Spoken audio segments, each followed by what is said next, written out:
the moon and its relationship with humanity. Today, in occult philosophy, the moon is referred to as the parent of the earth, the giver of life to the globe, standing to earth as the sun does to the solar system. This will be given to us by Miss Dr. Eugene Jennings. February 7th, the arrow of the self. February 14th, the fire of purgation. Agni Yoga is the sacred science of baptism through the fires of self-purgation, Hermes. February 21st, the title is The Real and the Unreal. The visible world is that unreal realm in which the only point or purpose of breathing is a constant spirit of thanksgiving. Wow, Hermes. February 28th, Jupiter. That's a lot. Fridays, 1 p.m. to 2 p.m., contemplating the Bhagavad Gita. This will happen only online. Saturdays, of course, we are all gathered here together, 4:30 p.m. to 5:45 p.m. Aquarian Series weekly talks, in person and online.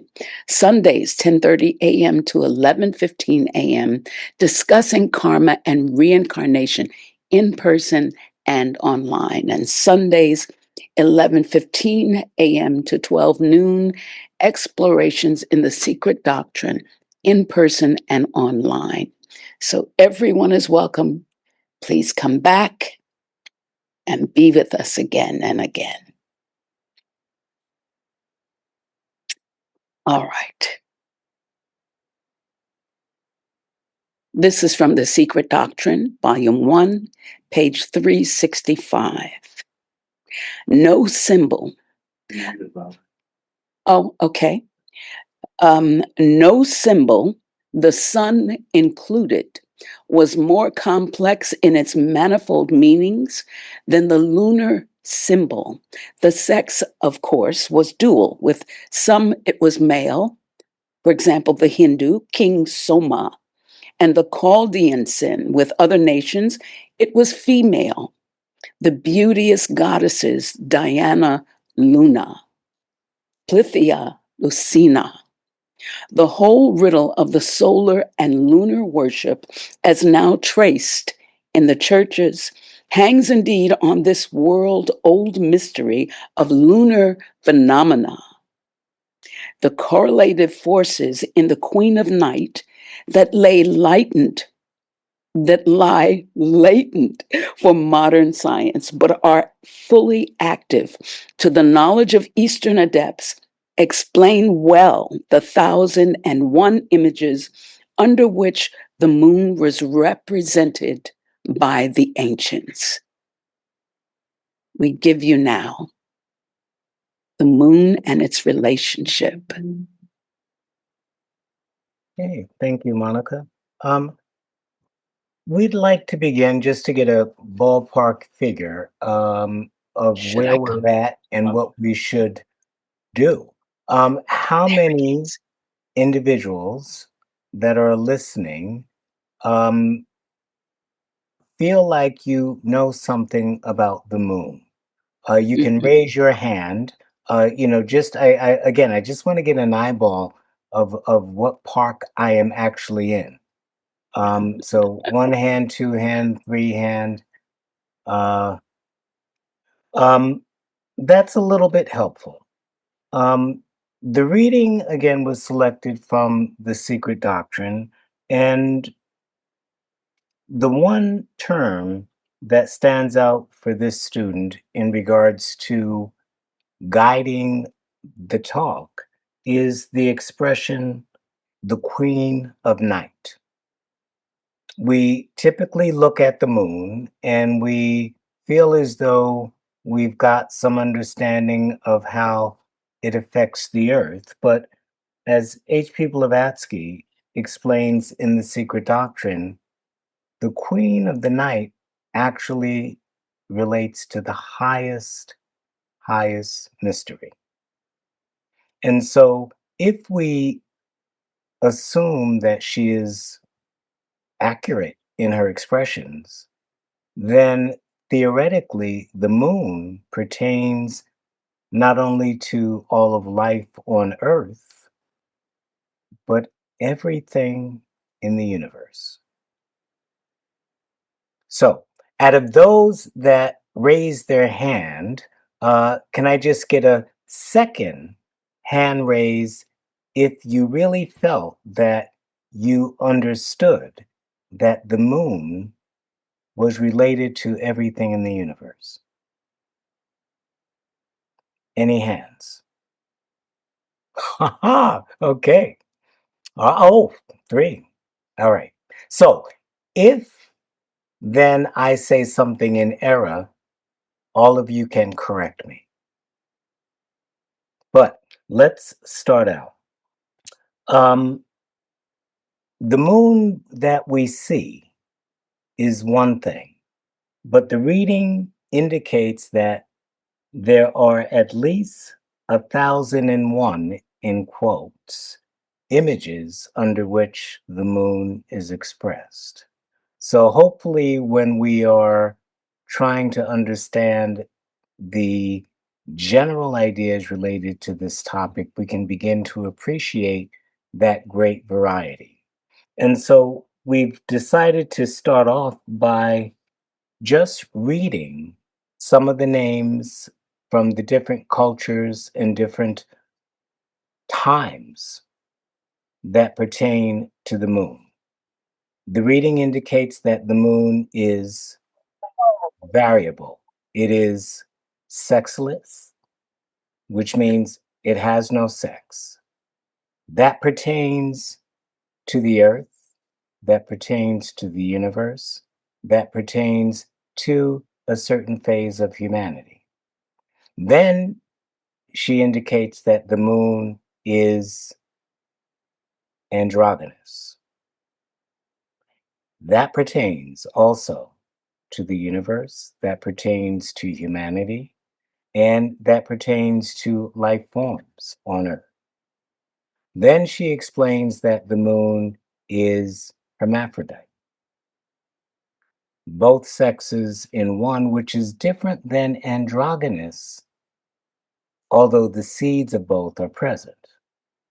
And then she says that there is a separation, and we get male lunar and male solar gods, somehow related to the moon, and similarly, female moon or lunar and solar gods.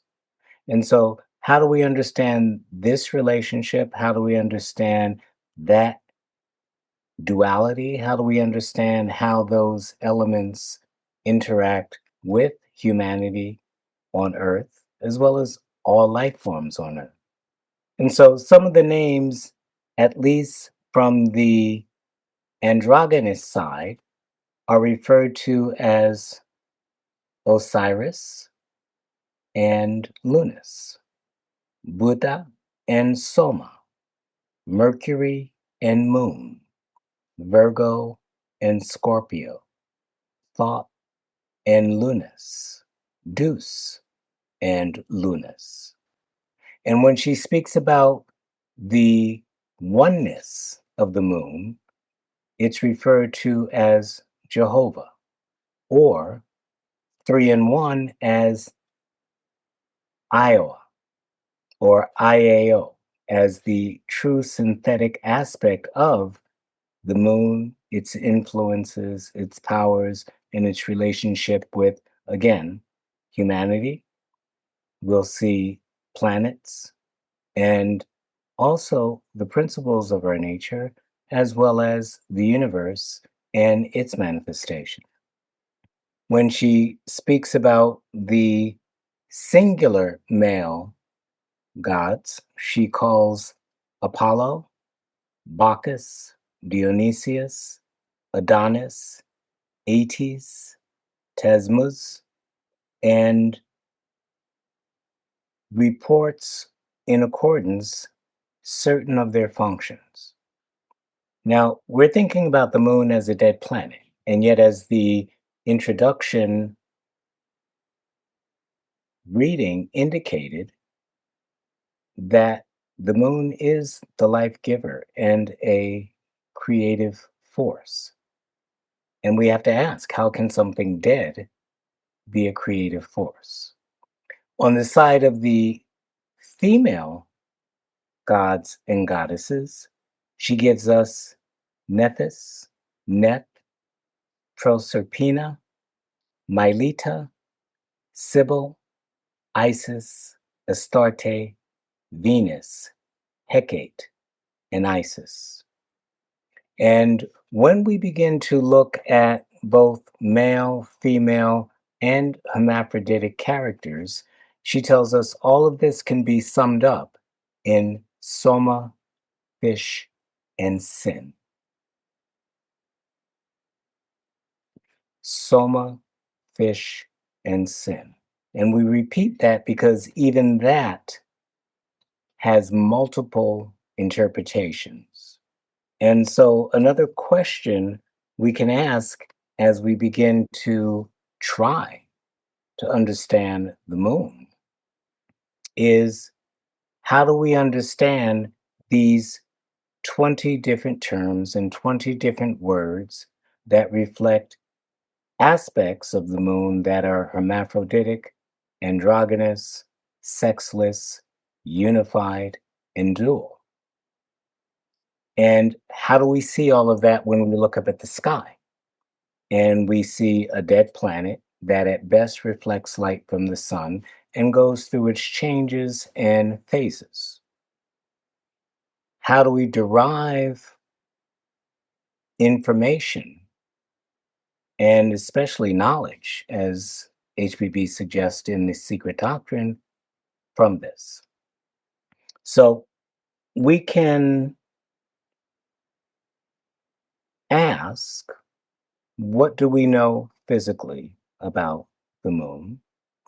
And where does that take us?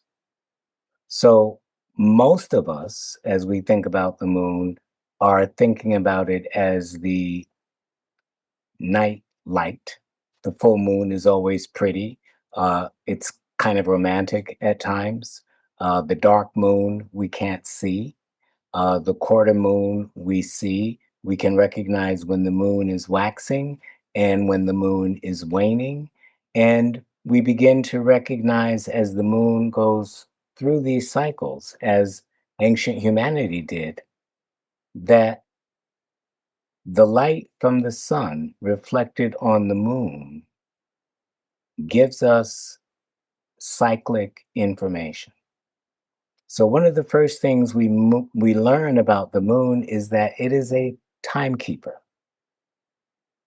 And yet those phases, as they have found out based on some of the names, particularly whether they are singular as male or female, or dual or hermaphroditic as two and one, reflect the different energies and forces that are related to humanity.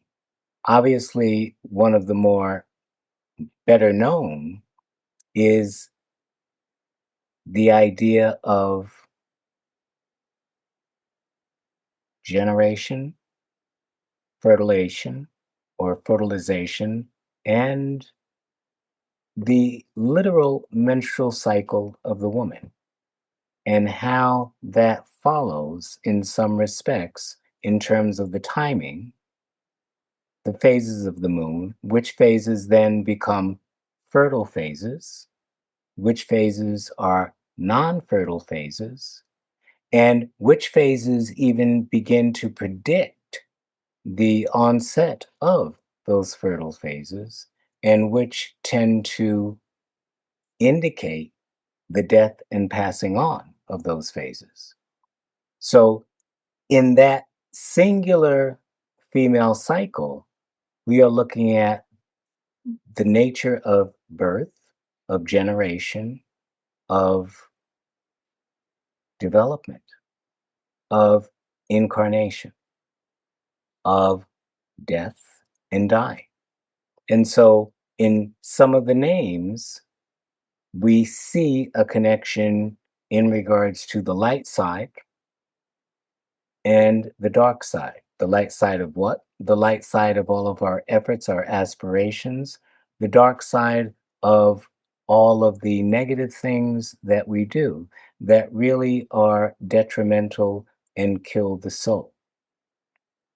In some of the names, we see also reference to the after death states, because again, that full moon represents on one level one thing, on another level something different, and on a higher level something great, but all positive. The dark side of the moon, which we don't see, can represent something great, such as the absolute that we can never see, but can also represent the underground and the underworld and the after death process of the purgatorial hells and the dissolution, as well as the annihilation of the soul that can occur.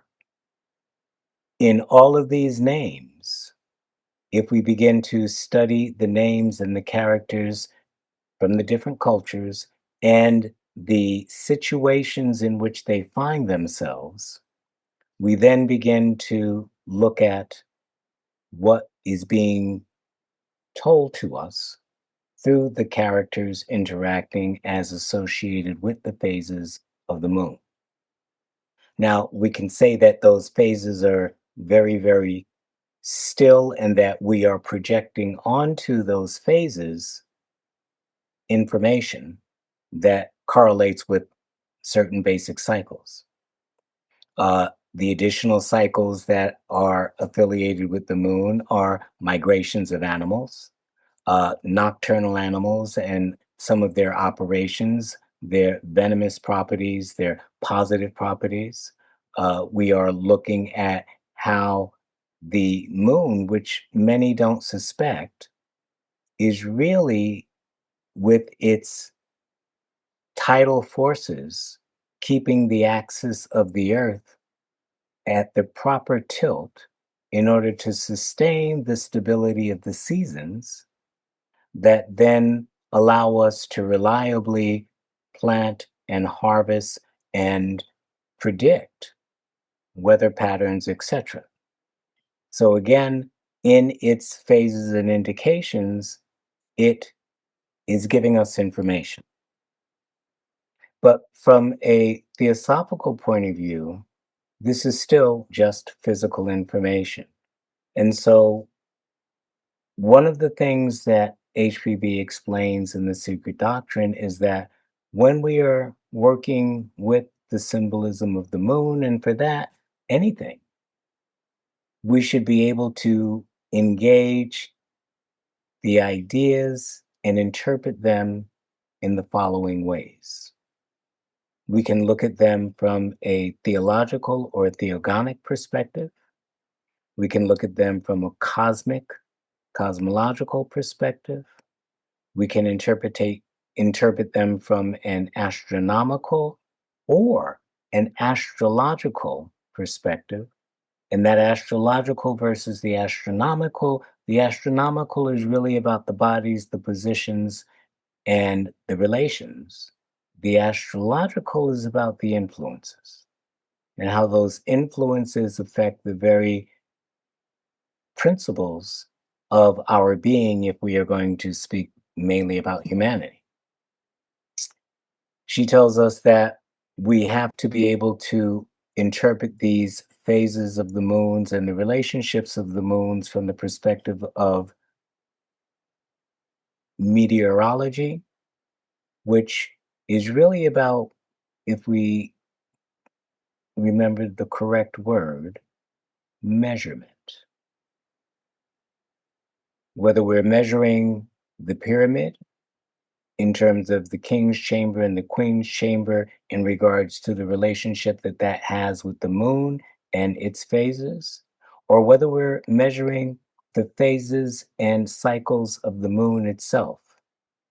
And that takes us to the idea of the 28 houses of the moon which are many constellations that the moon goes through during its full monthly cycle, each of which has an influence that we should be able to tie back to characters. But if we don't know which application we are working with, we are in trouble. So we mentioned those five. She mentions the psychological interpretation.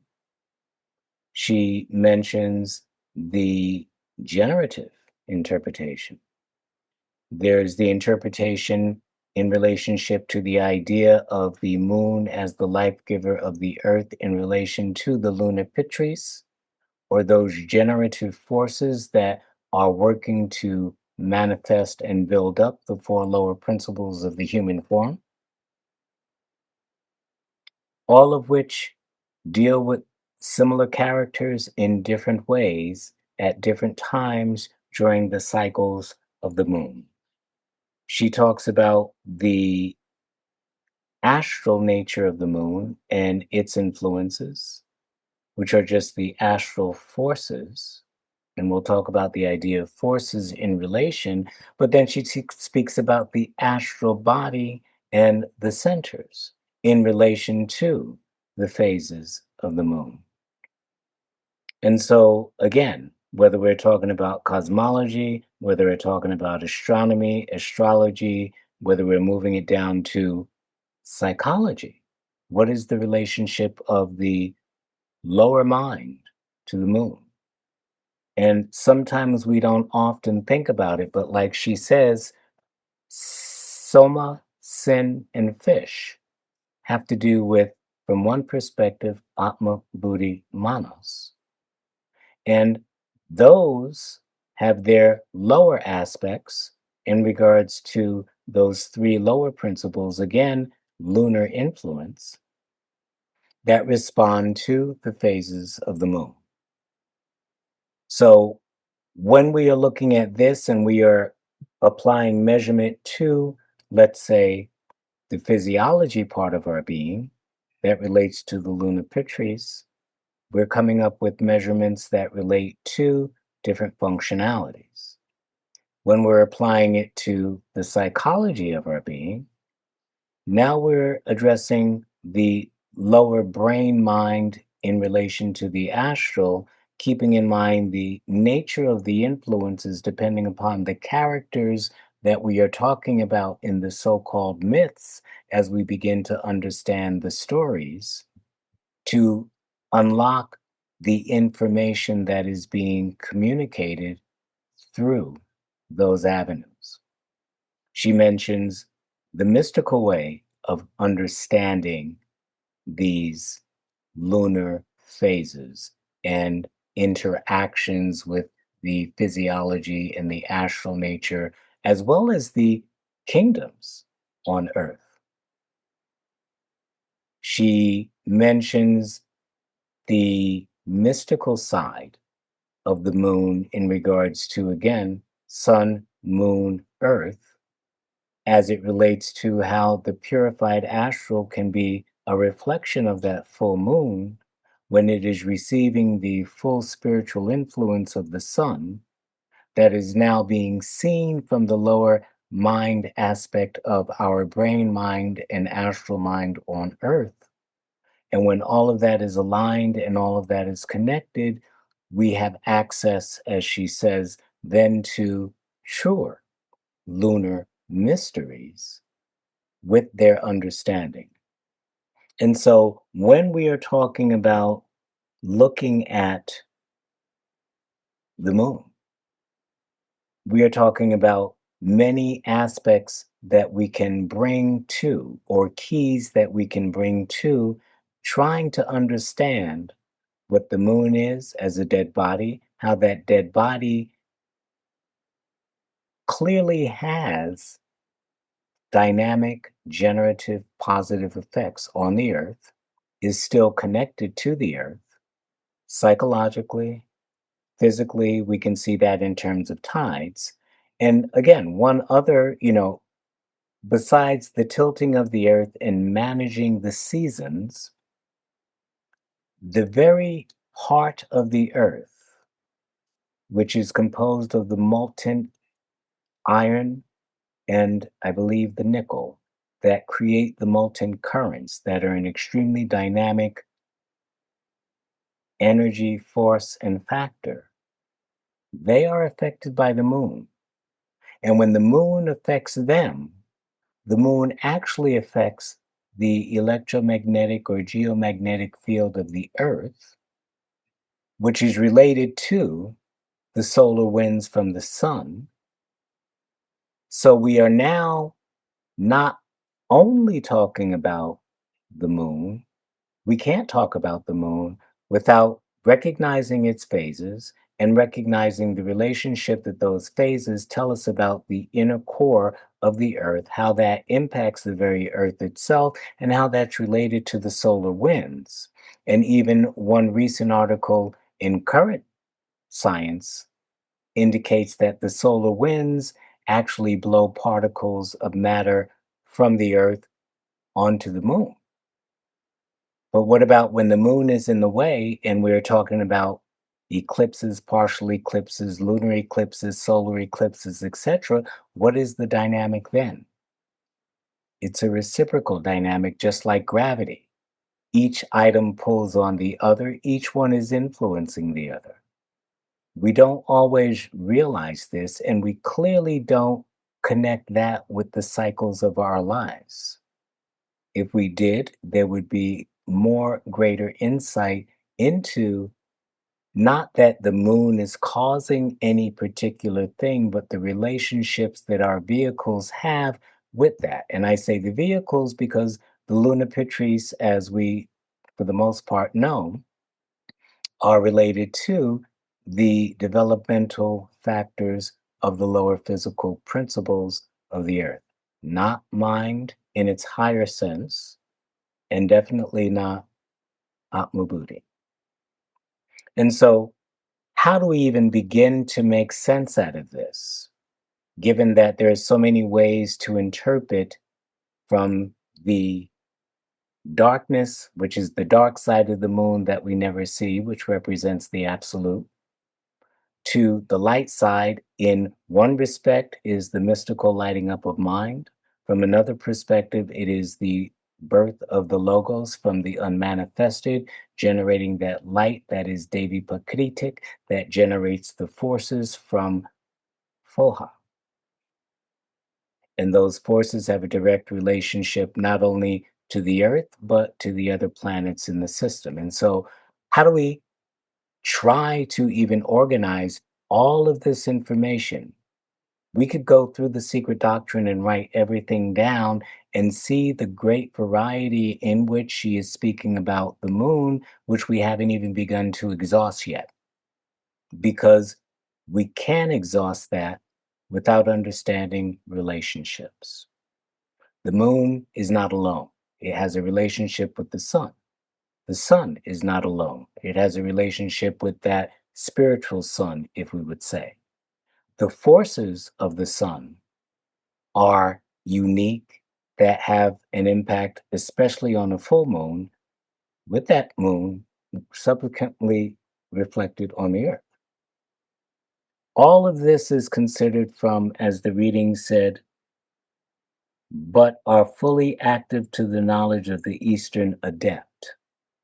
Explain well the 1001 images under which the moon was represented by the ancients, and we can put in there the knowledge that goes along with those images.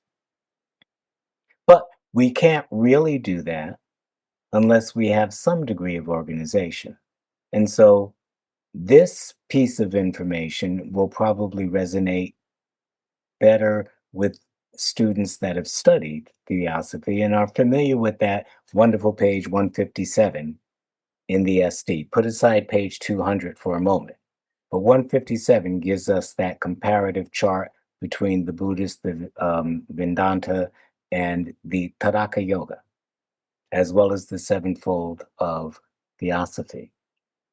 And what we find for ease of application is that in that Taraka Yoga column, there are essentially four circles.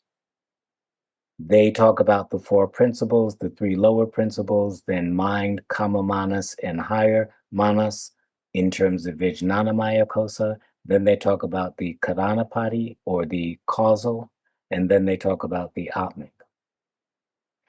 If we recognize, as HPB said, that for ease of understanding, there's the monadic line of evolution, there is the monastic line of evolution, and then there is the psychic physical line of evolution, what we can do with those four circles that fall under that Taraka Yoga and the way it's divided is keeping in mind now we're shifting gears. And again, students that have studied are familiar more than likely with Subarau's 12 signs of the zodiac.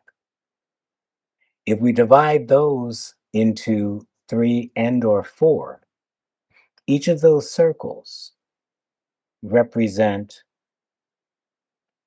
or correlate with those principles, not only of our being, but of the universe. So that lowest circle, if we wanted to say Sattva, Rajas, and Tamas, and that lower circle is Tamasic, according to Subarao, that lower circle would contain the lokas, the elements, the, as he says, nine Prajapati, and the concrete shape of the universe. Not so much the big universe, but our zodiacal universe. And Aquarium series has been dealing with the zodiac for a couple of years now. So again, we recognize that that is the lower aspect of application. So when we're looking at the moon, we can apply the moon to its phases. And again, there are in the, let's say, the Chinese system, the 28 asterans, the 28 phases, the 28 houses of the moon. And when we connect that with the phases of the sun and how they relate to the phases of the earth, now we have a threefold system to apply either to the Prajapati or to the shaping of the universe in terms of the zodiac, the sun, the moon, the planets, the energies, the forces, the fields, electromagnetic that pertain to some of the astral elements. And then we can begin to look again at the characters and their functionality and their properties and read the stories and the myths as HPB suggests symbolically in order to derive scientific information. That second circle, we can say belongs to that circle of Taraka Yoga that pertains to mind in its kamic nature, kama in itself as a volitional force, mind as a principle, as HPB says, and then mind in its higher ascent towards the Buddhic state. All of that is in that second circle. And we'll recognize that when we begin to look at some of the male lunar deities, as well as their relationships with the female lunar deities, that is giving us different information. And we'll try to, depending on the time, put something concrete in there. Again, for the students that have really been studying, for those that are kind of new, it's a challenge, but it's an interesting challenge because it broadens our appreciation of just looking up at the night sky in regards to the moon and recognizing how it is one with us. And when we move to that third circle, we are now talking about even higher forces, i.e., that would be the Buddhic nature, the elements that are there. And we've already transcended, since we're dealing with the third circle, the whole kumatic or manasic or intelligible aspects and their forces and how they relate to humanity through solar interactions and lunar interactions. And again, much of this is embraced in the mythology, depending upon which myth you're reading, as it relates to the lunar gods and goddesses as she shows us in in the Secret Doctrine. Now, that second circle, if we're looking at Subarau's 12 signs of the zodiac, gives us the information that they pertain to the five Brahmas, and we shouldn't mix them up necessarily, but we can if we are careful with the Dion Chauhans. And HPB says five really means seven. We are looking then at the astral light, as she calls it, or he calls it, the Holy Virgin, or that essence that gives rise then to this 36 tattvas. And those 36 tattvas, we would say theosophically, would be more 49 and would derive them differently, but those tattvas then are still related to the mental influence of those five Brahmas through the forces that are related to them. And we'll, again, for the students that have been more familiar with some of the ideas in theosophy, make that connection in a minute. And then that last part is the universe in thought. In the first circle, we had the universe in its shape. And we all know that that shape is that astral matrix that is akin to and connected with the physical terrestrial covering. In that second circle, we are in that whole domain of mind. So, as we are looking at the lunar and the solar myths, in terms of their relationships, in terms of their phases, in terms of the, as HPB says, seven mystic rays of the sun, which can then be reduced to or increased to 49. Now we're looking at powers, forces, and influences related to intelligible phenomena that have a lunar influence. So we're moving up to that higher circle of interpretation. And then when we decide to go beyond that into that third circle, we are dealing minimally with the Buddhic nature or principle. And what does Subarao give us in that? He gives us in that circle the self existent. He gives us the word of or the pranava, that voice, that power, that sound that Judge talks about, William Q. Judge, in some of his articles, who was a co worker with HPB, as the sound that awakens the life of the universe. And then the androgynous state. And after that androgynous state, the tetragrammaton. And so, if we reflect on this, we are now looking at increasing spiritual ideations, forces, and energies that still have their correlation with lunar myths. And when we follow HPB and her secret doctrine, applying those lunar myths, she takes us through all of these circles, which is why she can say in one spot, when we're talking about the dark side of the moon that is never visible, we are talking about the absolute as a symbol, but as a reality.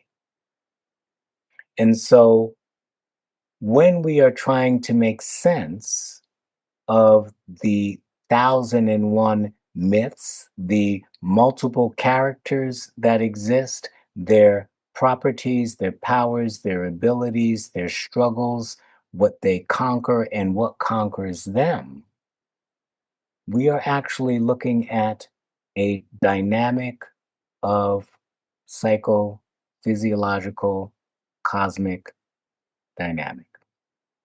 Not to mention that when we begin to make these 7 phases to 28 phases of the moon, those fit very well with the periodic table, that chemical chart that she speaks so much about in the SD, which then gives us even more information on how to look at the characters, their reactive natures, their passive natures, their stormy natures, etc., in light of the very chemicals that make up the very terrestrial globe that we occupy.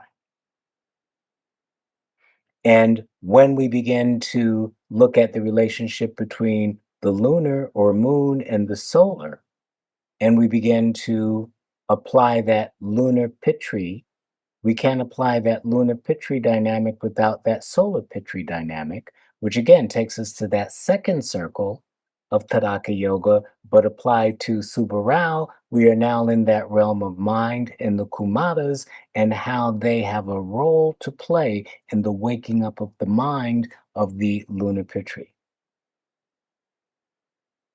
And yet, that third circle takes us even beyond the Kumaras.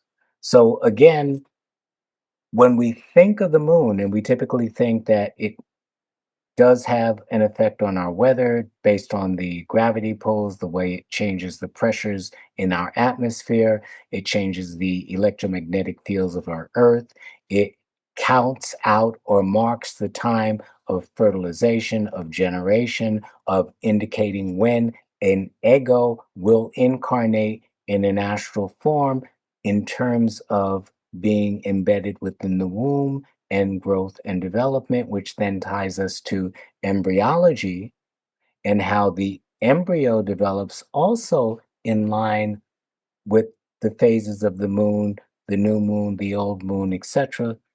Now we're really in a world where when we talk about astrology, it is not what we read in the newspaper. It is really about the science of the very nature, essence, and substance of our being, in addition to the intelligible forces of our being that are related to the Kumaric states.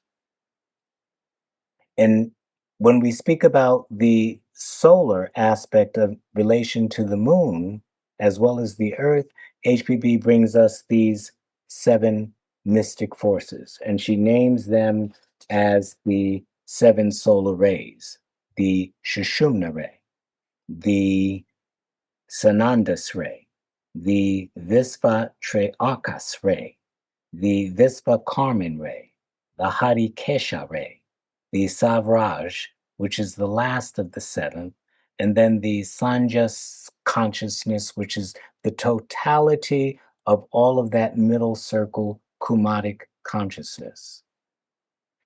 Above that, she talks about the Kumaras themselves.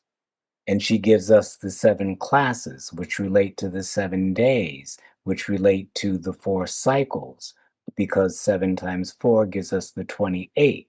And she tells us how, again, those Kumaric rays working with the solar pitris are really delivering high influences to the minds of mankind that can receive them. And so, again, it's opening the window to a much greater appreciation of what the entire dynamic dance is in regards just to our solar system. Because those seven Kumaras, Sanat Kumara, Sanaka Kumara, Sananda Kumara, Sanatana Kumara, and then she says three esoteric Kumaras, and she names them.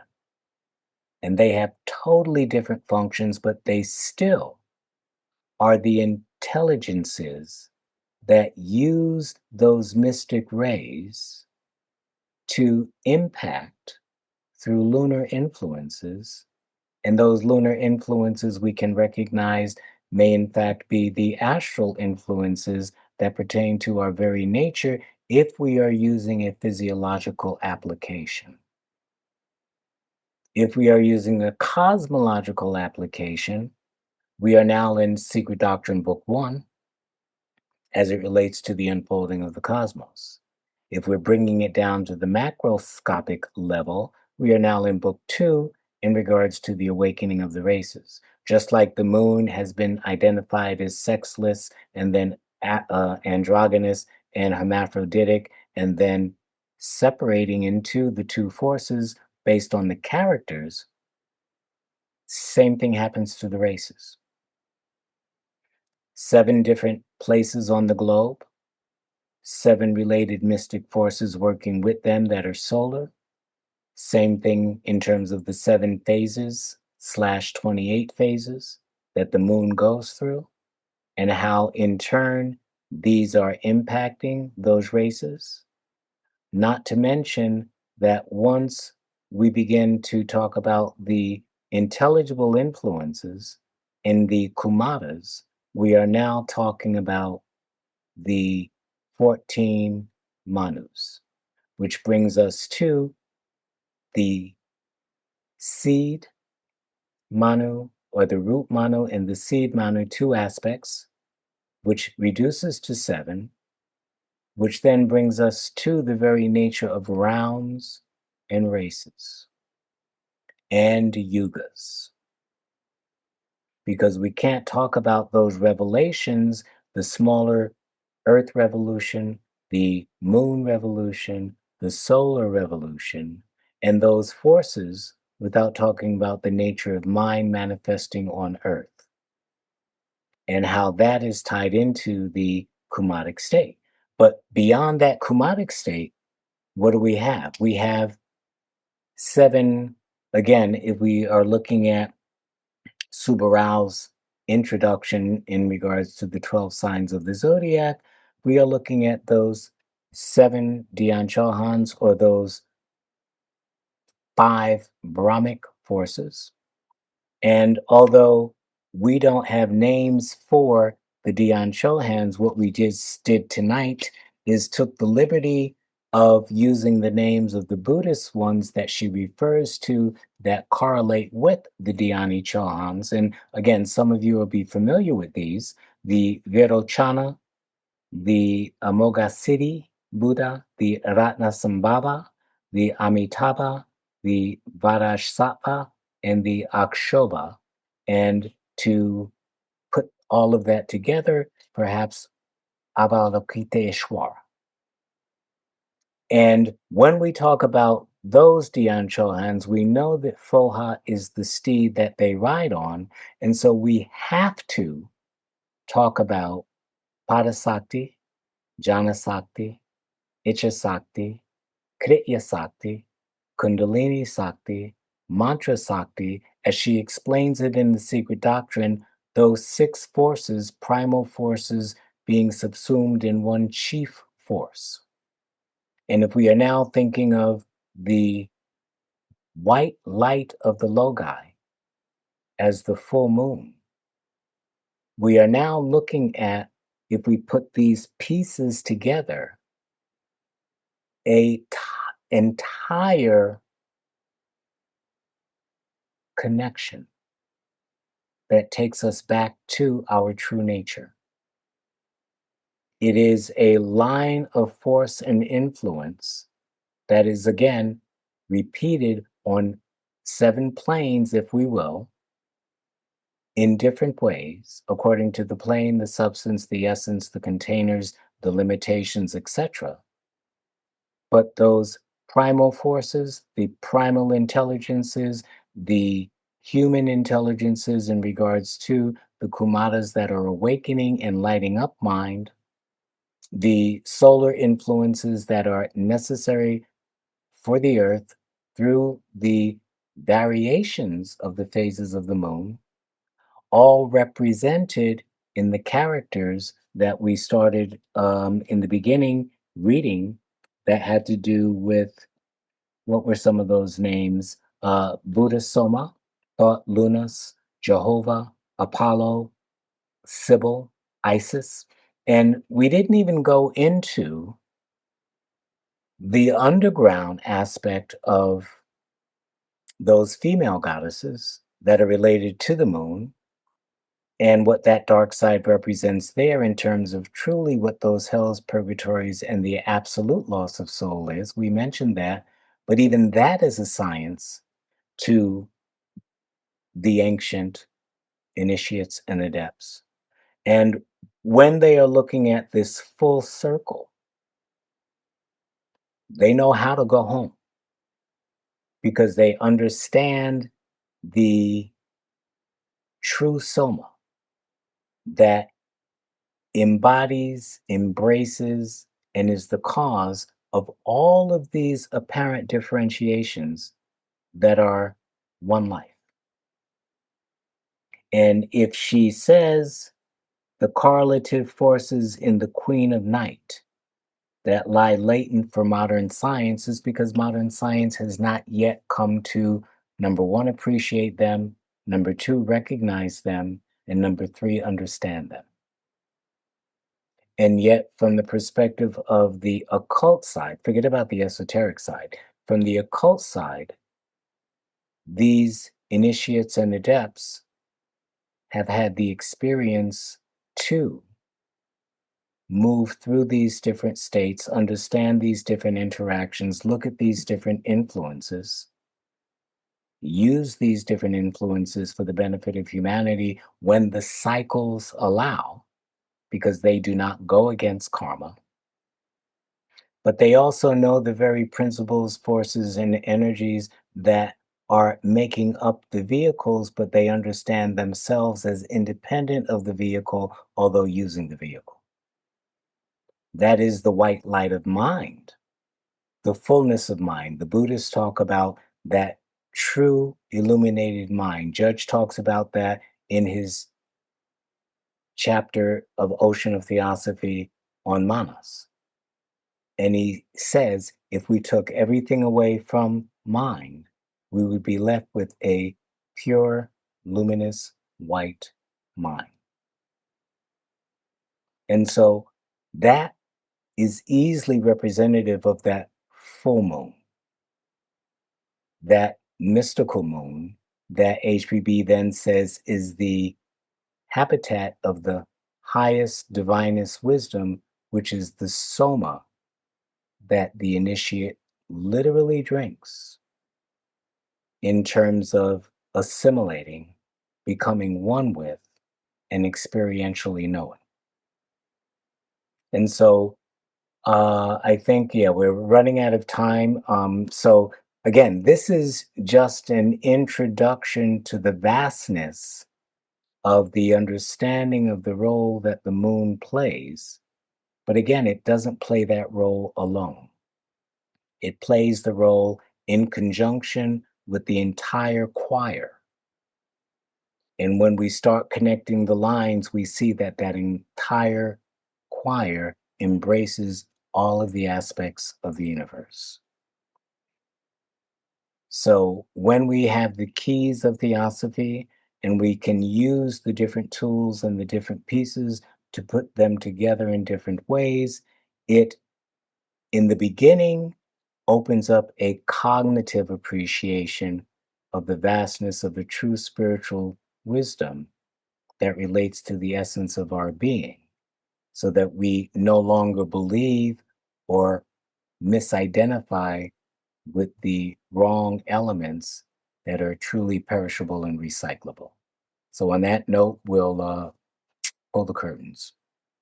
Well, Eugene, thank you very, very much. I was thinking, kind of the background of my thinking while listening to you is the judge statement that we stand in the midst of a great and silent evolution, just the pure majesty of the sweep of the whole thing. And here we are, humanity, in the middle of it all somehow. Like, how did that happen? But Perhaps we're the cause of it. That's very theosophical, right? So, indeed. yeah. And I have two questions in one. You mentioned several times that the moon is dead, and yet there's all of these dynamics going on in its relationship to humanity, mostly on the invisible planes, but including all of the physical planes having to do with gravity and all the way down into the iron and the nickel within the earth and the whole, just on the physically for sure, but also psychically. So the question becomes, how could something dead affect us psychically? And so there'd be, you've already explained it, but just it would be a review. And then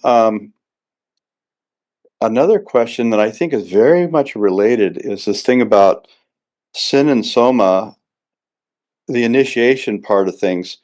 One of the beautiful things that I appreciate about what you did is you didn't say, well, the moon's bad.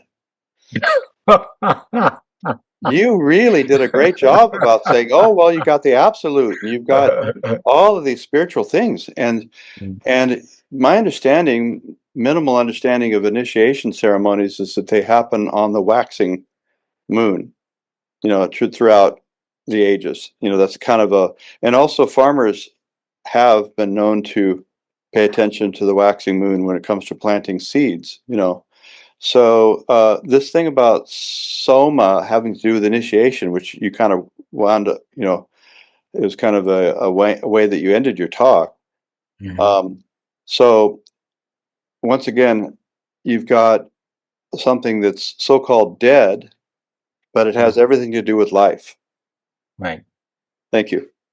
Okay, so dead giving life. Well, and the simple answer is HPB says there's nothing dead in the universe. Everything is alive. The body of the moon is still coherent to us because we're on the same plane as it is. So that means even like when we die, there are lives in us working to break us down.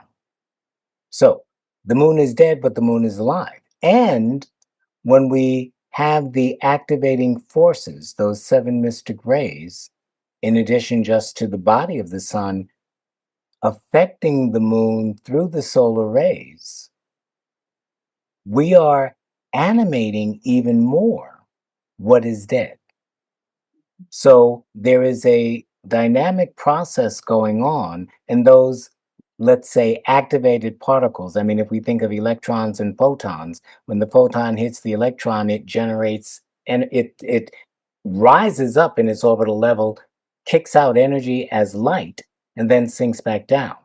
Perhaps that is a constant process going on in the moon in its relationship to the active dynamic energies of the sun until it's fully dissipated. And then in regards to soma, again, the symbols are often used, but the full moon, and Judge uses this in one of his stories in terms of, again, that initiation. The full moon is the beginning of the journey into the world of light, in which we become literally enlightened if we are full in our nature.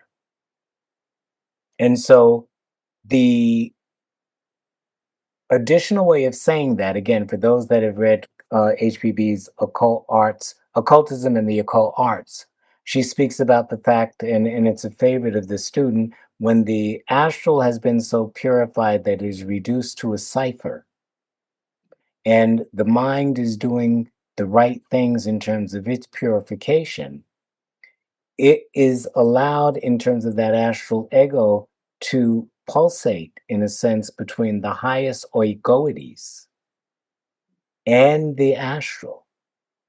And that light, heat, and power, which is the Padasakti, in one application in this initiatory process, fully illuminates that purified astral matrix, form, and energy, and reveals it to the earthly terrestrial mind. And so the more that process happens, the more we enter into resonance with that process, the more the knowledge within that light, and she talks about this in the Key to Theosophy as well, in terms of Taijasi. The more we enter into that, the more that becomes a permanent part of our mind in our bodies, because our minds are now porous and transformed in regards to what they resonate with, almost like radios. We're totally on a different channel, although we still function organically.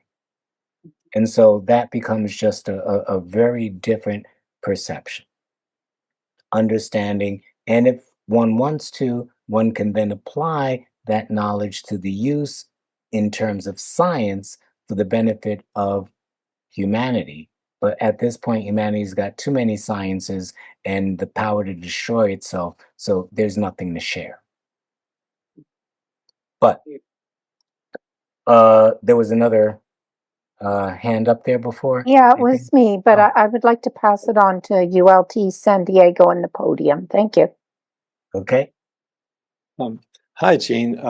I've been Yeah. thinking about I've been thinking about the moon and the sun as symbols.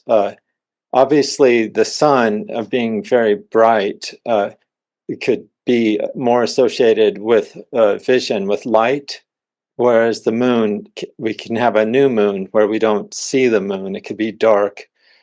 And so, and when you have a half moon, it very much resembles an ear, or the shadows that may look almost like an ear. Mhm. So, in terms of correspondences, if you were to map the sun to the symbolism of vision and the moon to the symbolism of hearing, I was wondering what you thought of that. I mean, if we used that application and the sun again in terms of its spiritual nature, the phases of the moon in terms of half or waxing or gibbous or waning or whatever always represents the degree to which one is seeing spiritually or hearing spiritually. We didn't get to mention it, but part of this dynamic, we like to think of the whole solar system dynamically. If we think about symbols as static pictures, there is so much that we miss. And so we always ask ourselves, what is the song that is playing? I.e., what is the music of the spheres? And so if we're looking at the sun as that giver, then what is it opening up the eyes to, and how wide are the eyes open in regards to receiving the light of the spiritual sun? HPB tells us in the ST that the Egyptians revered the cat because their eyes, as you're suggesting, kind of changed with the moon in regards to the reception of that spiritual influence. Same thing with the ears. The more that that moon indicates fullness, the more we are listening to the entire, if we use the piano, all the octaves of the piano. They are available to us. They can be used, they can be played. We can play magnificent tunes. Judge speaks about that in his article on vibrations when he speaks about the adepts have a wide range of vibratory tuning available to their consciousness, whereas similar to the electromagnetic spectrum, most of humanity have that limited visual range, and yet there is so many other ranges outside of that. And so, if we're using that kind of as a metaphor or analogy, it could indicate the degree to which we are spiritually enlightened, in which we visually encounter. That would be theophany. They talk about theophany. I think it's in the glossary. The Sufis speak about it often when the gods reveal themselves to the individual.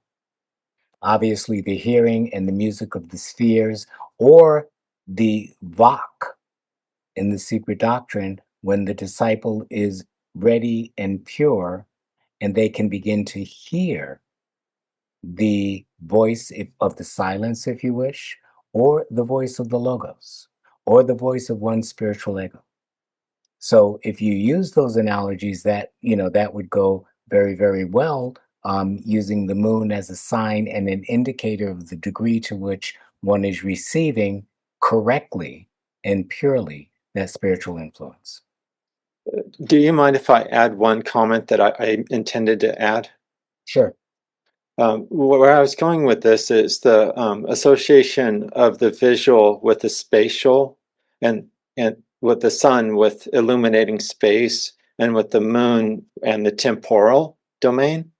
Hmm. Or so the sound is involved in the temporal domain in a way. Okay. And yes, I mean, you can do that, but then you've got to recognize that now we're talking about this. Now we're talking about perhaps those three circles. If the solar is that whole sidereal and the moon is representing the terrestrial, now we're in two different circles. If we understand that we're in those two circles and each of those orbs are representing the logi of that circle as a point of birth, generation, unfolding, and evolutionary expression, that's fine. And then we can look at how those two circles, as HPB does so beautifully in her diagrams in Pistis Sophia, how those two circles merge and the knowledge and information eventually becomes accessible as one body because of the merging of those two circles, the terrestrial with the spiritual or the sidereal.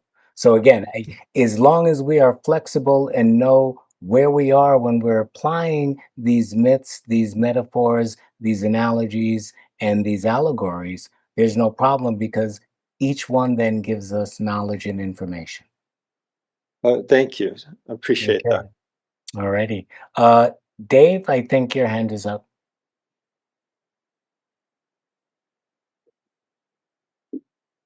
Thanks, Gene. Mm, A few other thoughts on the moon that came to me from your talk. One thing is interesting is that our moon is said it's the remnant of this previous planet that we inhabited, right?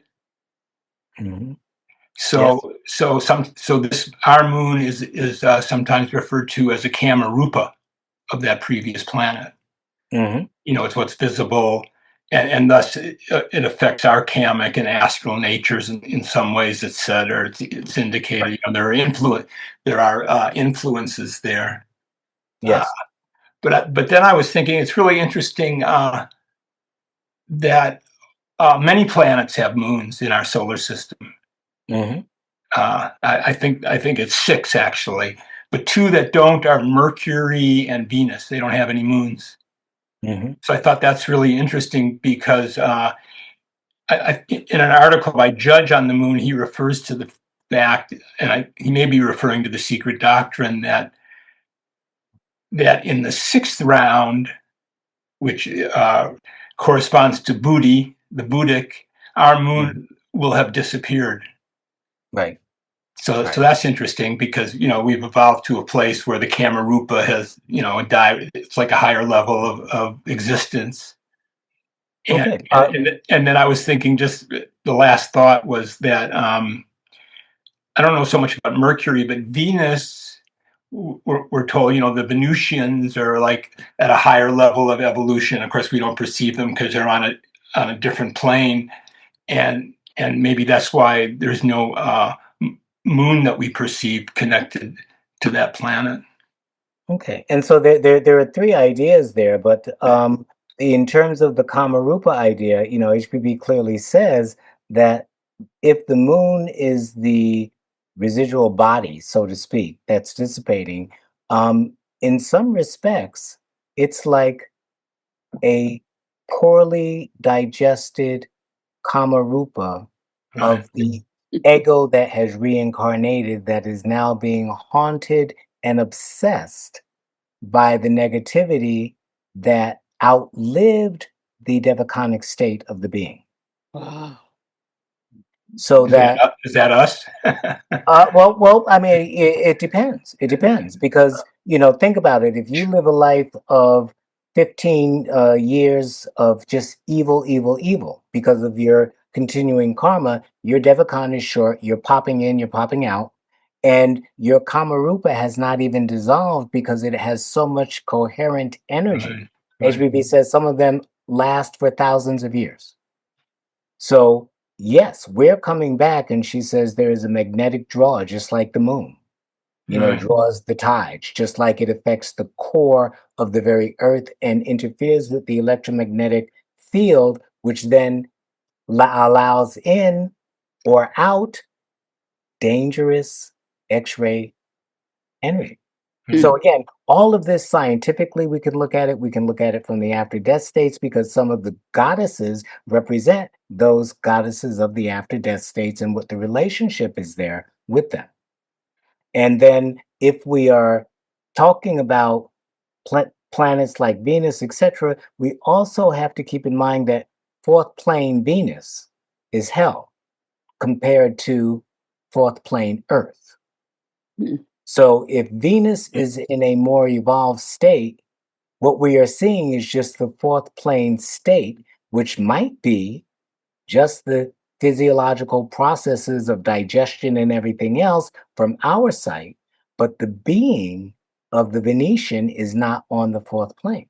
Right, exactly. That's So the we've point. got to, yes, we've definitely got to broaden our thinking, and HBB explains that, so well in terms of how we begin to one, understand the myths, understand the symbols, understand the rounds, the races, the planets, which is why and the planes, which is why again the queen of the night brings all of this to the table if we are looking to understand the coherent picture of what that theosophical wisdom is, which is reflected in the soma of the full moon.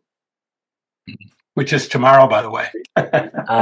Yep, it's right on, right on us. Right, So right. hopefully we can take advantage of that, all of us. Yes, Laurie, you got it. You're back up. I'm just thinking about as was mentioned, the astral and the Kamarupa. But we read also that there are 6 centers of energy in the moon, not Mhm. just the 2. And so, also thinking in terms of deriving our principles that Mr. Judge talks about in the ocean, Mhm. deriving our principles um, from these lunar petries, Mhm. which is basically just a way of saying we pick up where we left off, it would seem. We pick up where we left off, but remember that the lunar pitris only contribute to the 4 lower principles of our being. The incarnating monastic elements have been there and done that, and they are coming in at that 3rd round. So Yeah. that the lunar pitris are getting to a point where they are, if we looked at it scientifically, proper receptors for that intellectual force Yes. that allows them to awaken. Yeah. Because she calls it intelligible force. Whether we're talking about the forces of the Dian Chohans or the forces of Fohat, and then there's subsequent 49 forces as it relates not only to the Dian Chohans, but to the Manus, which are the total intelligence for the 7 rounds of the earth. Mm. And that intelligence is different than the perfect formation of the form which they will use and raise up through the lighting up of manas. And so part of that is the sacrificial. She speaks about that in the SD, which she got from her teachers when they use the weird expression that even amongst the Dhyani Chohans, there are failures. And those failures stay behind, metaphorically speaking, as solar pitris to light up and further help the lunar pitris after they've gone through their rounds of awakening through the animal, through the mineral, vegetable, animal kingdoms. And then in that 3rd round, some of them are able to receive that vibratory flash, that electric monastic light that we don't even understand as consciousness, yet is, and can't even differentiate it from the neurons of our brain. But that, again, is contained in, as we know, the myths related to the moon, the lunar pitris, the Agnishwatas, the timing, the cycles, which then take us to the yugas, at which they are properly balanced to receive that light, which then brings us to rounds and races. And so everything again is so intimately connected that we really cannot separate any aspect of the teaching out from any other aspect of the teaching. Wherever we grab it if we are grabbing it halfway correctly, it will take us around the world, metaphorically speaking, to integrate the whole teaching to the degree that we can, even that which is beyond words, because once we're in that Buddhic realm, there's nothing that we can give a word to because it's not a dichotomy of relativity. So again, the teachings are wonderful and fantastic, but they have a great demand for, I guess, there's a great sacrifice that one has to make for that. But to the person that's doing it, it's not a sacrifice at all. It's just a joyous up and down ride. Thank you. You're welcome. Jean, Yes. I wanted to know, I wrote down all these notes over what you said, but I wanted to know where you, in the secret doctrine, where you were pulling from. You said page 100, and then I Oh, forgot to put down 157. 157. Thank That's you. where the three charts are. The charts Okay. in regards Yes. to- Yes. Okay. Thank you. You're welcome. Okay. Okay, Jean, thank you very, very much Very for welcome. that. Another insight here is I want to thank you for your absolutely generous and magnanimous giving of the teachings. So Thank the SD. okay, well, yep, and you. Okay, do you hear, Monica? That's right. Oh, So gosh. no, thank you very much, and that's all we can do is just to pass it on. So thank you very much, and next week we will be hearing from somebody who will be getting up very early in the morning because she is in Adyar, which is southeast India, and she will be talking about the arrow of self. So there's that phrase in the Mundaka Upanishad where the bow, all the symbolism of the bow and the arrow and the target and all that stuff. But what if our self was the arrow? And I think it has something to do with overcoming duality and the the spiritual life, the spiritual aspiration. And she's going to talk about the difference, I think, between the Mundaka Upanishad and the Manduka Upanishad. But anyway, I don't have anything else to do, a spoiler alert, but we're going to learn a lot about the Upanishads next week and how it pertains to the spiritual life. So Eugene, thank you. Always a pleasure. Thank you all. Okay. All righty. Bye-bye now. Happy All right. full moon. Hey. Yep. Happy full moon. That's right. All right. Snow moon.